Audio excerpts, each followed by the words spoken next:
મારું નામ ભાવનાબેન અલ્પેશભાઈ પ્રજાપતિ. ક્યાં રહેવાનું તમારે? નવા વાડજ સ્વાગત એપાર્ટમેન્ટ, અમદાવાદ ને? અમદાવાદ. બરોબર. હવે તમને તમારા બે અઢી મહિના પહેલા શું તકલીફ હતી? અને મારે તકલીફ એવી હતી કે મારી બેબીના મેરેજ આવેલા એકદમ, હા. અને મારો ડૉક્ટરને મેં બતાવ્યું તો ડૉક્ટરે મને એમ કીધું કે તમારું શોલ્ડર અને ખભાને જોઈન્ટ કરતું છૂટું પડી ગયું છે. બરોબર. તો હવે એ વખતે મેરેજ હતા એટલે હું એકદમ કશું કરાવી ના શકું, બરોબર. પણ એ વખતે એમણે કીધું એમઆરઆઈ કરાવો, તો મેં એમઆરઆઈ પણ કરાવડાવી. બરોબર. પણ પછી મને એમ થયું, અને ડૉક્ટરે મને કીધું 1.5 લાખ ખર્ચો ઓપરેશનનો.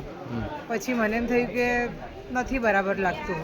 પછી મારા મોટા ભાઈ છે એ બે ત્રણ ડોક્ટરને બતાવ્યું છે તમે? ના, 2 ડૉક્ટરને બતાવ્યું. એક ડૉક્ટરે બતાવ્યું ને, એણે એમઆરઆઈ કરી, પછી બીજા ડૉક્ટરનો શું નામ યાદ હશે તમને એ ડોક્ટરનું? કલ્પેશભાઈ ત્રિવેદી. હા, બરોબર.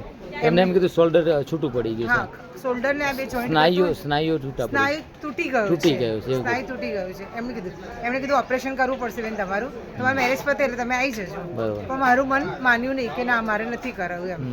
પછી તો અભી બીજા ડૉક્ટરનો ઓપિનિયન લીધો. બરોબર. એ મનીષભાઈ શાહ છે, એ મહીનગર છે. બરોબર. મહીનગર 4 રસ્તા જવાહર ચોક છે ત્યાં આગળ. હા.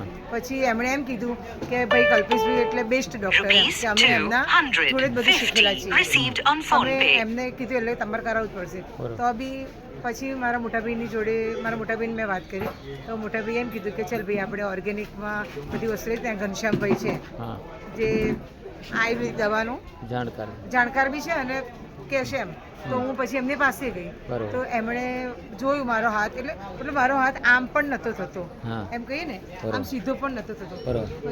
ઊંચો નહોતો થતો ને? ઊંચો બી નહોતો થતો, લાંબો બી નહોતો થતો. હા. કોઈ જોવે ને તો એમ થાય કે પેરાલિસિસ જેવી ઇફેક્ટ થઈ ગઈ છે, બરોબર. એવું થતું. પણ પછી ઘનશ્યામભાઈ કહ્યું ચલો હું તમને દવા આપું છું બેન, એથી તમને રાહત થશે. પહેલા મહિને મેં દવા લીધી એટલે મને જે પેઇન થતું હતું ને એમાં બહુ જ રાહત થઈ ગઈ. અને પછી બીજા 2 મહિના ગયા, ત્યારે કે ફેબ્રુઆરીમાં મેં દવા શરૂ કરી.